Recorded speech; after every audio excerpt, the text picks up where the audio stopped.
Welcome back. A total of 958 units of newly constructed shops have been commissioned in Abeokuta, the Ogun State capital, by the state government. At the commissioning today, the state governor, Ibikuli Amosun, said the project is part of his administration's drive to bring development closer to the people.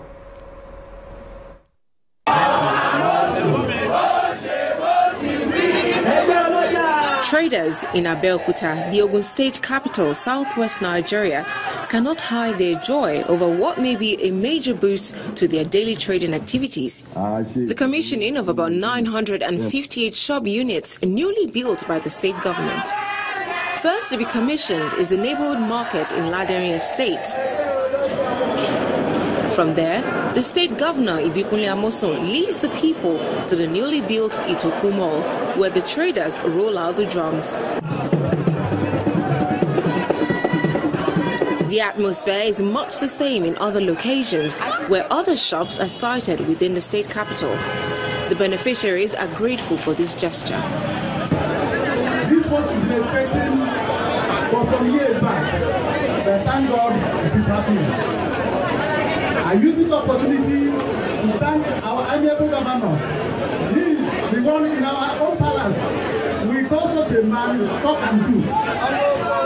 This is a talk and do man. That's a poor man. That's what we call it in legal language.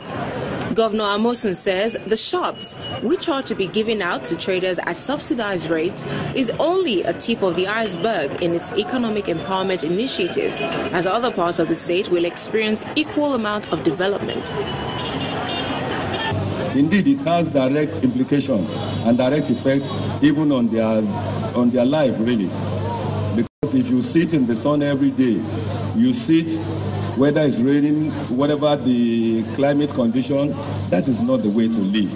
And we realize that, yes, we want them to trade. Our people are very industrious, but we must create a conducive environment for them to do their business. And that is what we are doing now. We are bringing development very close to our people. If this type of business environment is sustained, citizens can expect that their daily transactions will translate to more economic development.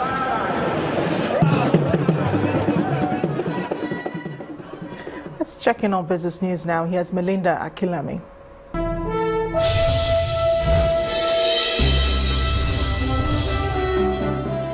And thanks, Amarachi. Welcome to Business News. The International Monetary Fund, IMF, has welcomed Nigeria's new economic recovery and growth plan with a focus on economic diversification. The IMF today released the report of its Article 4 consultation with Nigeria, telling the country to support the ERGP. The Washington-based institution sees Nigeria recording a modest economic growth of 0.8% in 2017. The report welcomes the recent easing of some foreign exchange restrictions by the Central Bank of Nigeria. In the meantime, the Central Bank of Nigeria says it plans to begin bi-weekly sale of foreign exchange to Bureau de Change operators from Monday, that's April the 3rd. In a statement issued on Thursday, the financial regulator says the move is part of its determination to sustain liquidity at the forex market. From next Monday, the CBN says BDCs will get more amounts of dollars per week at a new rate to be announced on the same day.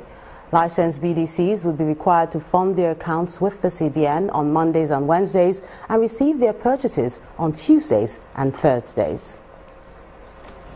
Members of the Nigerian Stock Exchange have approved the demutualization program of the exchange. The decision was reached at an extraordinary general meeting which was held today in Lagos. With today's approval, the National Council and management of the exchange will begin the processes leading up to the exchange becoming a public company limited by shares. A statement from the NSE adds that the engagement of financial advisors and related parties will be required for the process. And still at the Nigerian Stock Exchange, the all-share index recorded its second largest gain for the month today as investors brace up for the final trading session for March. Let's join Bisi Adebayo for more details.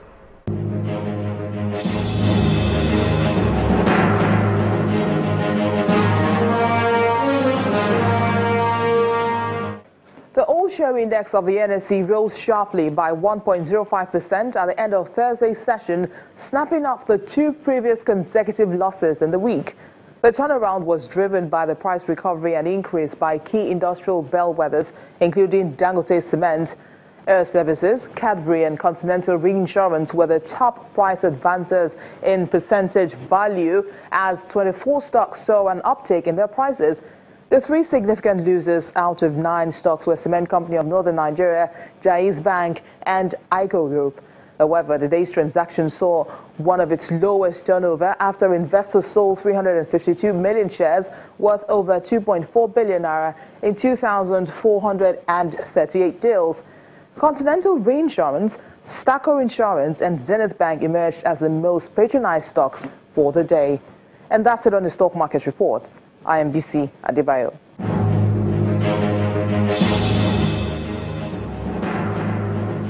Some company news now. Seplat Petroleum Development Company, Nigeria's only exploration and production firm listed on the Lagos and London Stock Exchange, have announced disappointing figures for the 4th quarter of 2016.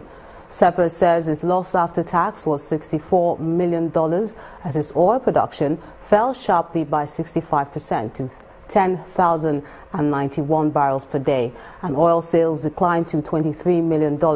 However, gas sales climbed to 16%, that's $28 million on an annual basis. Stocks on Wall Street closed more than an hour ago with a record performance from Nasdaq, but let's see how other major world markets ended earlier today.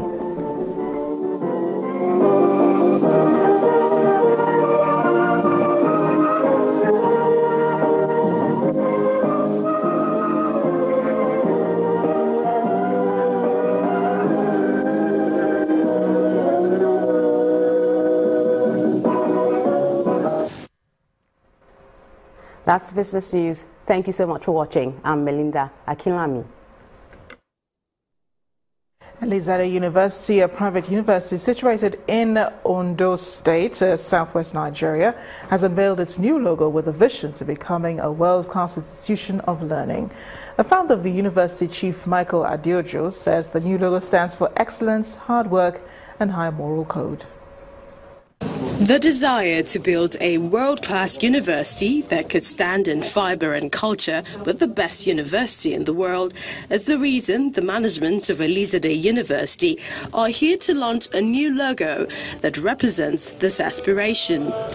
This new identity reflects the resolve of the university to breed young men and women with inquiring minds who will break new grounds and set new standards in the way we do things in the Nigerian university space in accordance with global best practices. Elizade University now boasts of state-of-the-art facilities with 31 courses that are fully accredited by the Nigerian Universities Commission. Presently, we can boast of 31 academic programs, almost all of which have been visited by NUC and fully accredited. The high point of the event comes with the unveiling of a new logo that represents the future, illumination of the mind, hard work and excellence. Ladies and gentlemen, there you have it. Beyond the logo, what are the expectations from Elizade University? We need to go one step further.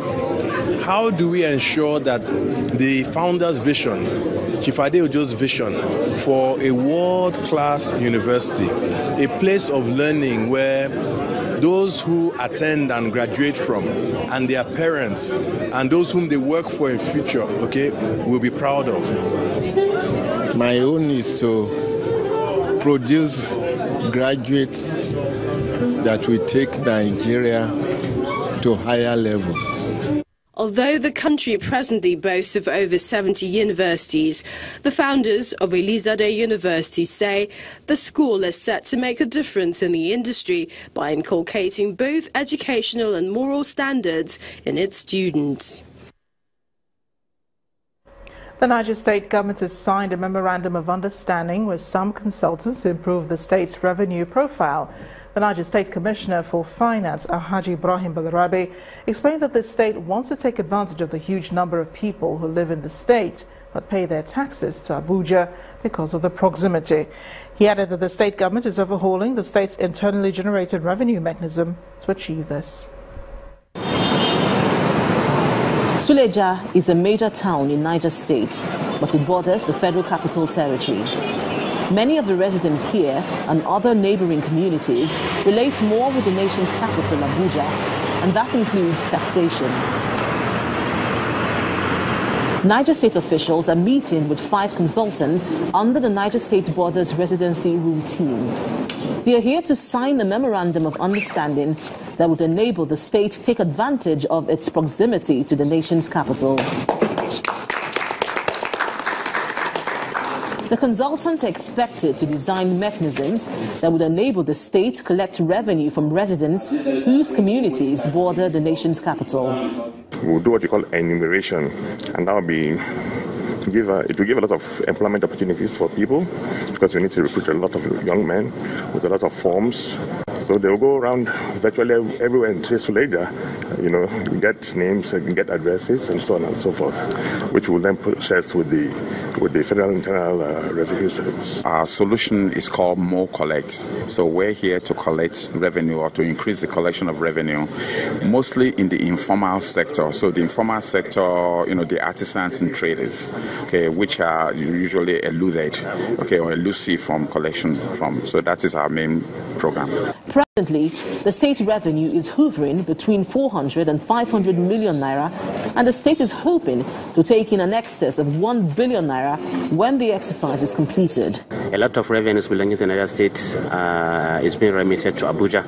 Most of the people working in Abuja actually are residing in Suleja, and Suleja is Niger State. And in essence, their revenue should have come to Niger State rather than going to Abuja. So what we intend to do now is that revenue that goes to Abuja should come back to Niger State. And I believe if we are able to block that leakage, we are going to have a very serious increase in our collection. These consultants would carry out enumeration exercises in the affected communities and provide a tax database for the state, which will boost tax administration and collection for the state.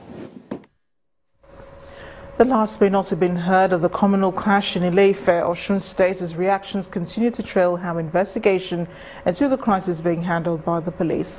A leader of the Yoruba social cultural group, Afenifere, Chief Ayo Adebanjo, faults what he calls a selective arrest by police, while the Oni of Ife, Oba Adeyeye Ogunsi, appeals for restraint to prevent an escalation of the crisis in other parts of the country. Lives lost, property destroyed, strained relationships and rising suspicion amongst neighbors as authorities fight to calm frayed nerves. Issues of the recent Ile-Ife clash have refused to go away. These Afenifere leaders rising from a meeting in Ondo State are in Osun State to see things for themselves. And customarily, they meet with the traditional leader, the Oni of Ife. Chief Ayo Adebanjo, a leader of the Yoruba socio-cultural group, is surprised at the way the Nigerian police is handling the matter. How can you say 2 people are fighting and the 2 of them sustain injuries and you arrested one side? That is our complaint. Our complaint is not that they arrest those who are criminal. A criminal must be arrested, but criminal must not be arrested on one side. That is not justice. Beyond dwelling on who or what led to the clash between the Yoruba and Hausa communities, Oba Adeyeye Ogunsi Ojaja II warns against the use of statements capable of heating up the polity. He also wants those in positions of authority to concentrate on engaging those who are used usually as tools in such clashes. And I want to appeal to all youths that it shouldn't be turned into politics. They should be very mindful of everything happening. We should all focus on youth emancipation and the welfare of the youth.